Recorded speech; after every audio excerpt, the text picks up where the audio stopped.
What's up, YouTube? Welcome back to Wrenching Wrecked. We are still jamming away on some other stuff up here at the barn today. Got the truck back with the trailer. I moved most of the gym equipment, at least all the stuff going black. I got this piece and then two more big pieces that need to go gloss white. But those are all done and blasted, so just gotta get those moved over. And then I was doing some work on the big gas oven up at the powder shop. Unfortunately, I fried out the control board on the burner. Kind of a stupid mistake, but I'll take accountability for that one. Messed that up, and I ordered up a new one. Supposed to be here yesterday. Today's Wednesday before Thanksgiving. Supposed to be here yesterday. It showed up, but they sent me the wrong part. They sent me an oil burner brain box instead of the actual natural gas one, so we were kind of dead in the water, unfortunately. But the Falcon is up here, which is gonna stay on the property at the chopper barn, but I'm not gonna keep it in here because it takes up way too much space, and I'm not really working on this right now, except for the winterizing. So when this overflowed the other day on coolant, when I let it run idling, coolant, it was just water. So what I'm gonna do is put some air in the tires because they're pretty low right now. It's definitely leaning on the driver's side.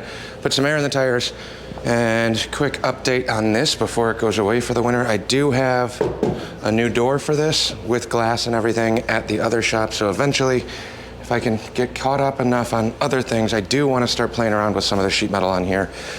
I don't have too much rust, but the rear definitely has a little small bubbles back here. Same thing on the passenger side, a little bit of rust repair. I mean, this one's definitely worse than the driver's side. A little bit on the door, but I don't have to worry about that because I have both doors loaded with glass, inner panel, everything else. It was a long drive to go grab those, but just slowly start chipping away at some of the body work on this. This is never gonna be a perfect vehicle by any means. I'm not trying to make it that way. I mean, I got Miller welder generator floor pans in here. I don't know how much of that you can see, but it's already gutted. I mean, this is just kind of the go fast, fun car. I need a torque converter really badly, and I need to switch out this Edelbrock carb at some point, all of which, hopefully at some point, we can get around to this winter. Worst case, that'll end up being a spring thing, but having a place where I can pull a car in and out, it does run and drive. I just gotta make sure I remember to disconnect the battery. There's some sort of drain going on that if I leave it connected for more than, I mean, if I drive the thing every day, it's never an issue, or every other day, but when I let it sit for weeks on end, the battery's dead. So we got the battery on a charger. This has been charging, should be full. So basically I'm just gonna put some air in the tires, and then we're gonna fire this up and run this over to the coating shop while I'm coating some of the smaller stuff and cleaning and putting tools away into that new toolbox. Waiting on the delivery driver to drop off some fresh coolant for me, but we'll get this over to the barn, fire it up, get it nice and warm, keep that thermostat open, and then drain the water out, put some fresh coolant in, so it's at least ready to sit outside for the winter. And then I gotta go grab my wagon, and I think I'm gonna try and drop the tank on the wagon today. Those fence railings that were in my way over at the lift at the coating shop got picked up yesterday, so I got space now. So let's throw some air in these tires and hit the road.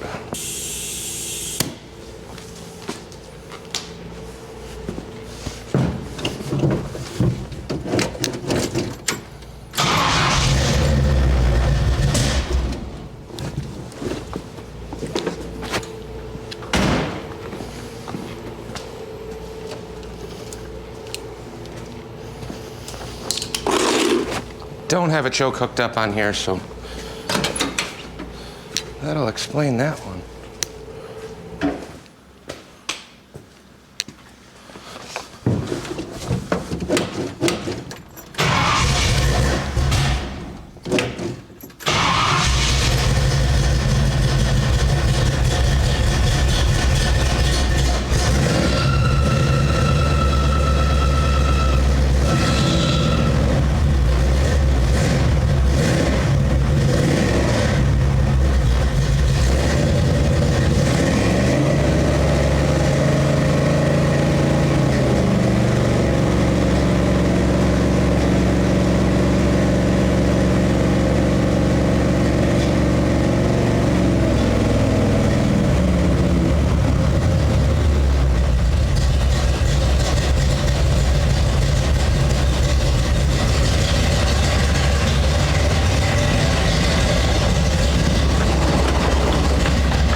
Just tweaking the idle screws a little bit.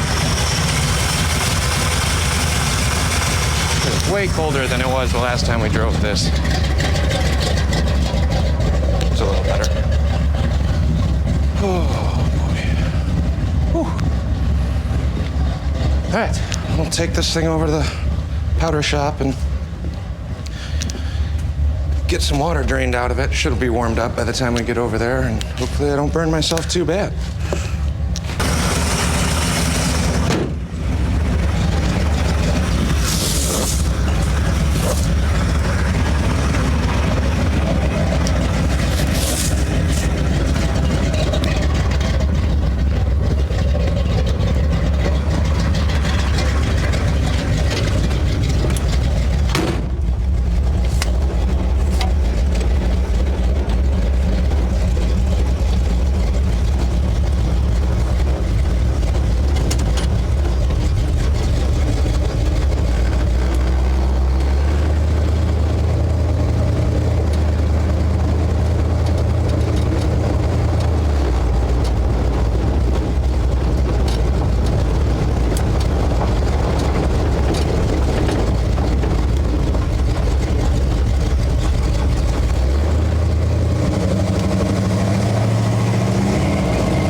Well, I made it back to the shop.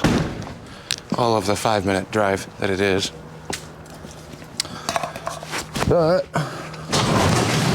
making progress. And O'Reilly's came while I was gone, which is perfect. So, all of these tools and all this junk needs to get put into this box. That big pile of parts over there in the corner needs to get coated.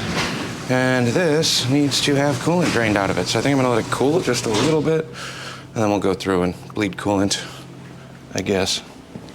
Something like that. So let me get jamming on some of this stuff and we'll get to work. Gym equipment parts are in the oven, so now I get to play over here. I'll worry about cleaning up stuff after, because we're gonna make a big old mess anyway. But got the hood popped, and if I remember correctly, yeah, I do have a clamp on the water pump there, so that should drain out, and it is water, well, predominantly water.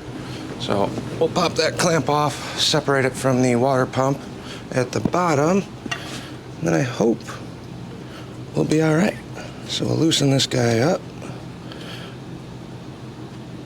And I'm just gonna let this free spill and make a big old mess all over the shop.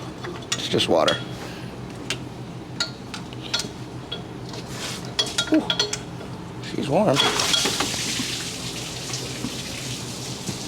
Good old rusty water. If this gives you any idea how dirty the inside of that block is. Rust water. Oh well. So we'll let that steam and pour out of there. We gotta retighten that one. It'll probably leak unless I get an impact on it to tighten that down. It's usually how it goes. The flathead doesn't really clamp that well. So now this will just drain for a while we wait on coolant. So I'm doing, I got 1 full strength gallon, so I'll put that gallon in and then another gallon of water. And then I got a pre-mix 50-50 that we'll use to top it off after that. I think 2.5 gallons should be adequate if I remember correctly. I really don't know. But I do have the gauge. We can test it too when we're all done. So let this drain and then maybe I'll pull the fan over here and start drying some of this. I don't know yet. All I know is it needs antifreeze. It's been draining for a while. Started putting some of the tools away.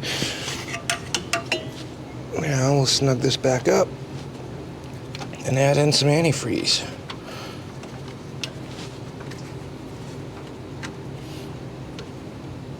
God, I can't believe how much rust is actually in this block. Not the best.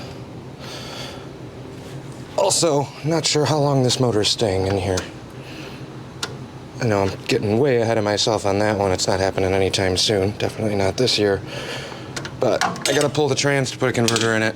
And we also have a 351 sitting right there. So maybe we'll pull that at some point and do a 351 in here. I can put these trick flow heads on there too, I think. Oh no, that's not a roller block. Just kidding. I can run the heads, but I can't run anything else. So, where is my coolant?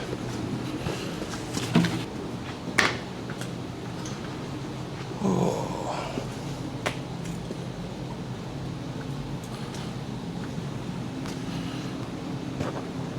Where's my funnel? That's the bigger question.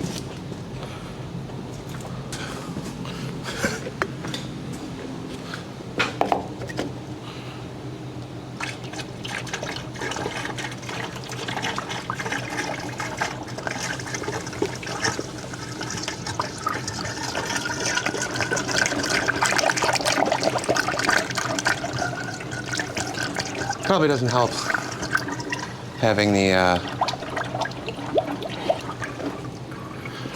straight water in the block in terms of rust. Not good for it.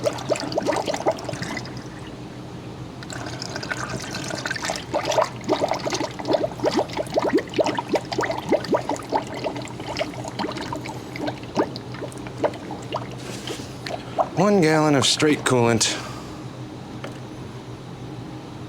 which filled up the radiator. Definitely not enough to run the whole car. Let me fill this up with some water. How far did you go down? Not that much.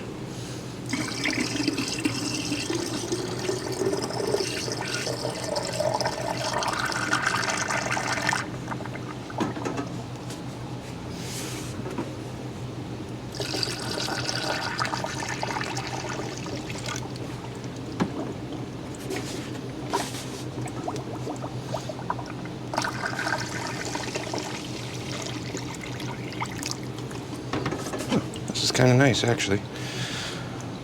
This fits in almost well enough to seal.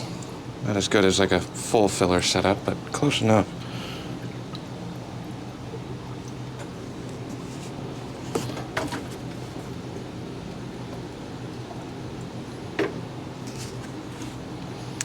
These bubbles keep popping out of here.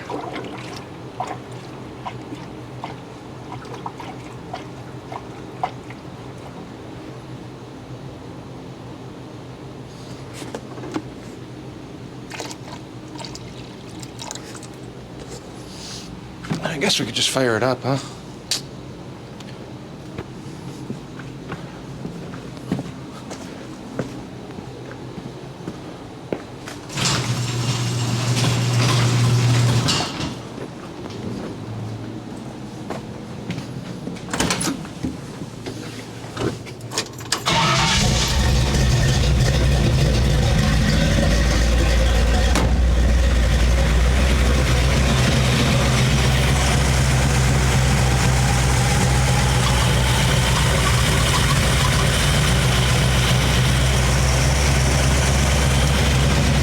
I don't know how much you guys are going to be able to hear or how loud this is going to be, but we got it running.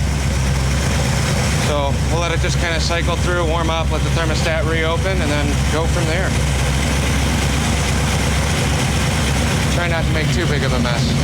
This thing was already warm, so it didn't take that long. Just dancing around in here, and now it all just drained out, which means thermostat has opened.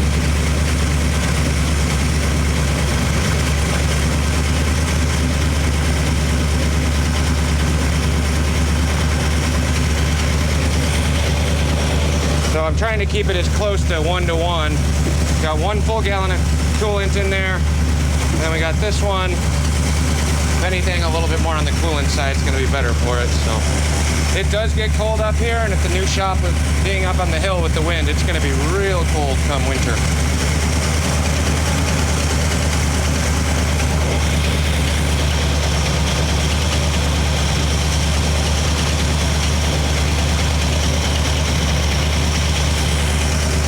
More batch of stuff in the oven, then I'm gonna run this up, drop this off, grab the Volvo, and fingers crossed I can get the tank dropped today. Well, the Falcon has coolant dropped off. We're in the Volvo now. Taking another drive back to the chopper barn. I'm gonna unload some of the stuff out of the back of this, then run by my buddy's shop and see if I can sneak on to a lift over there. I can use mine, but I don't have a trans jack, and I don't want to go borrow theirs and bring it back if I don't have to. It shouldn't take too long. I was looking over what to do on this, and it looks like roughly 3 bolts and a snap ring on the filler neck, and we should be good to drop this. So we'll unload this at the barn, and hopefully we can get this fixed today. Back at the barn, I started taking out all of the panels and covers. Got those in a pile in here. But here's what I was talking about. There's 2 access panels. There's a fuel pump here, sending unit up top, and then it's this hose right here that's got the crack in it. I'm fairly certain, I don't know exactly, but that's the hose, which runs to a tank vent somewhere like about here, I believe. So apparently there is a way to basically drill a hole there, and you can get the worm gear off of the hose and then try and Tetris it and fish it down. I don't know how bad the split is. I know that there's a mouse house in there next to that vent line. So to me, I don't know, if we come over here, there's 1 snap ring on the tank or on the filler neck, and then 3 bolts on the straps underneath. I think it might just be easier to try and drop those out. So